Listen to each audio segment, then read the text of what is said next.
প্রথমে সেই ভুলটা কিন্তু আমাদের হয়েছিল, কিন্তু পরে যখন আমরা জানতে পারলাম যে ওরা দুজন দুজনকে চিনতই না আগে থেকে, তখন কিন্তু আমরা সেই ভুলটাকে নিয়ে আর এগোইনি। তারপর কিন্তু ওদের নিজেদের মধ্যেই একটা নিজেদের সম্পর্ক হয়েছে। আচ্ছা, আপনাদের কি মনে হয় বলুন তো, এই সম্পর্কটা আমাদের মেনে নেওয়া উচিত? শ্রীময়ী, এই প্রশ্নটা ওনাদের করে কোনো লাভ নেই। দেখো, ওনারা এই সত্যটা জেনেছেন এবং সেটা ওনারা আমাদের জানাচ্ছেন। আর এই সত্যটা যে আমাদের অজানা তা তো নয়, আমরা তো এটা জানি। সে তো বটেই। দেখুন, আপনাদের পরিবারের সাথে আমাদের পরিবারের কোনো রকমভাবে কিছুই যায় না, এমনকি আপনাদের মেয়ের সাথেও আমাদের ছেলের যায় না। তবে আমরা কিন্তু আমাদের মাপটা খুব ভালো মতো জানি। দিঠিকে কিন্তু আমরা কখনোই সমর্থন করিনি, বিশ্বাস করুন। দেখুন দেখুন আমি বলি কি, আপনারা শুধু শুধু চিন্তা করছেন।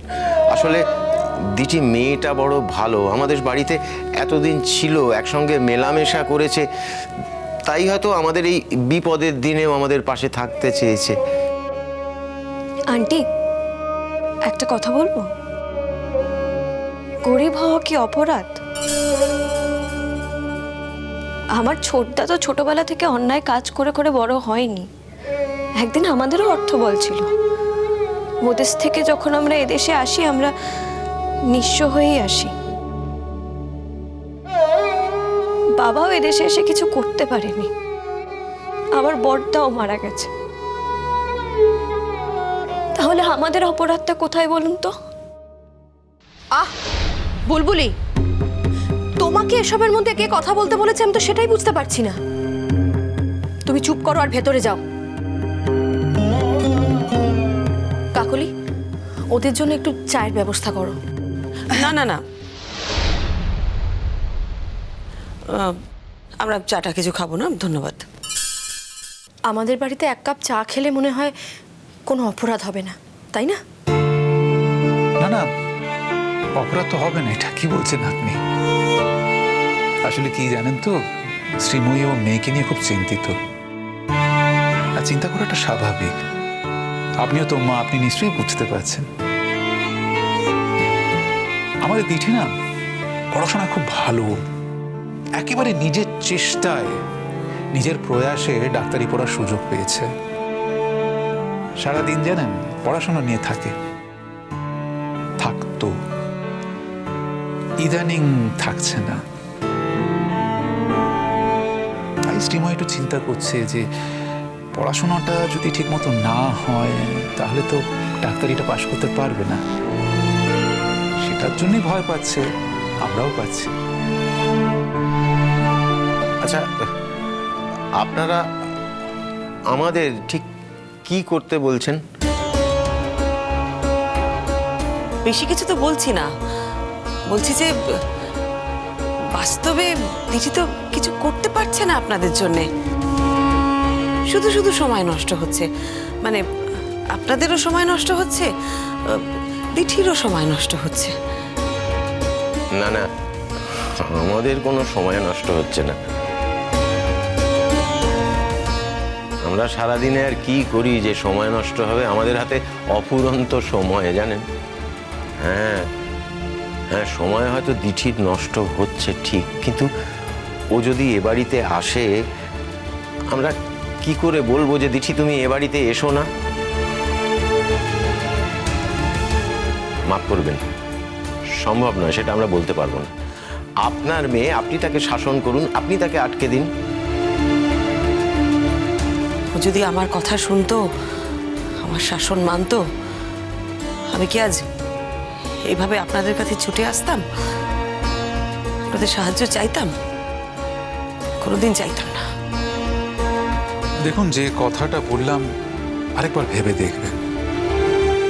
আবার বলছি, দয়া করে ভুল বুঝবেন না। এটা ভাববেন না যে আপনাদের অনুগ্রহ করছি বা কোনো রকম উৎকোচ দেবার চেষ্টা করছি, তা না। কিন্তু ছোটু এখন পুলিশ হেফাজতে। এবার হেফাজত থেকে বেকসুর খালাস পাবে না অন্য কোনো শাস্তি হবে সেটা আমরা তো জানি না, কিন্তু এই বাড়ি আসা পর্যন্ত ছোট আপনাদের যদি কোনো রকম ভাবে সাহায্য করতে পারি তাহলে কিন্তু আমাকে জানাতে দ্বিধা করবেন না। দেখুন, মানুষ হিসেবে বলছি, প্লিজ দেখুন, ছোট চলে আসার পর আপনি আমাকে সত্যিই দেবেন। মাফ করবেন, আপনি যে বলেছেন এই অনেক। আজকালকার দিনে এসব কেই বা বলে বলুন? নুন হোক ভাত হোক আমাদের ঠিক কোনো না কোনোভাবে চলে যাবে জানেন। আর তো কটা দিন, তারপর তো ফিরেই যাব। শুধু ওই রায়ের অপেক্ষা। রায়টা বেরোলেই আমরা চলে যাব জানেন। জানেন জানেন ওর মা এখনো আশায় আছে যে ছোটুকে নিয়ে বাড়ি ফিরবে। বুঝতে পারে না যে কোর্ট কাছারি হয়ে গেছে, বিষয়টা অত সহজ নয়। ছোটু যে আর ছাড়া পাবে না এখন বুঝতে পারে না। আপনাদের একটা কথা বলবো ভেবেছিলাম,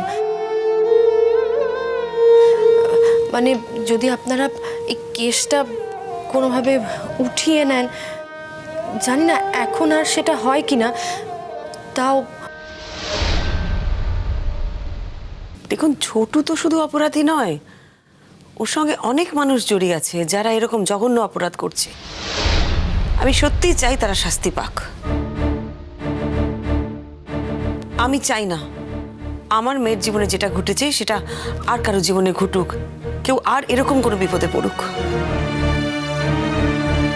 আর আপনি এই কথাটা কি করে বলছেন বলুন তো?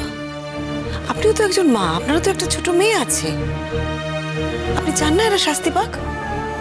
এরকম একটা ঘটনা কিন্তু আপনার মেয়ের জীবনেও ঘটতে পারে। দেখুন, আমার ছেলে যদি এসবের মধ্যে জড়িয়ে না থাকতো না, আমি এটাই চাইতাম, বিশ্বাস করুন।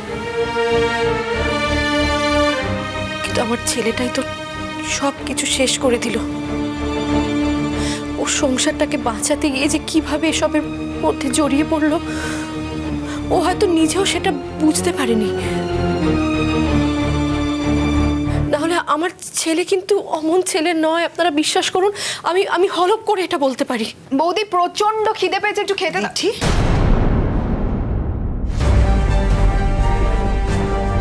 তুমি এখন এখানে? মানে আমি তো এখানে আসি, তোমরা এখানে কি করছো? কি ব্যাপার রোহিত আঙ্কেল? দরকার ছিল সেই কারণে এসেছে।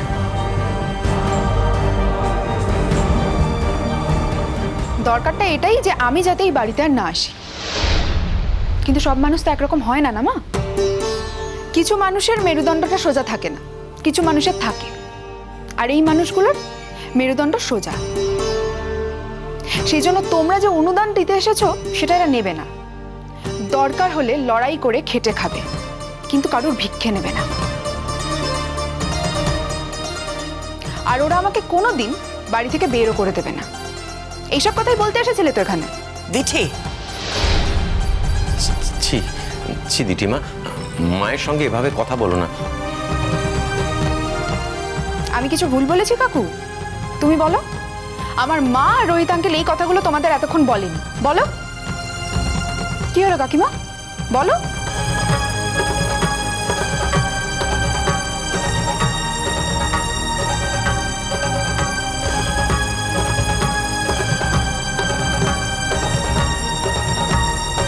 তাহলে আপনাদের উত্তর আমরা পেয়েই গেলাম। আপনারা কোনো রকম ভাবে আমাদের সঙ্গে সহযোগিতা করবেন না। এর নাম যদি সহযোগিতা হয় তাহলে মাফ করবেন আন্টি।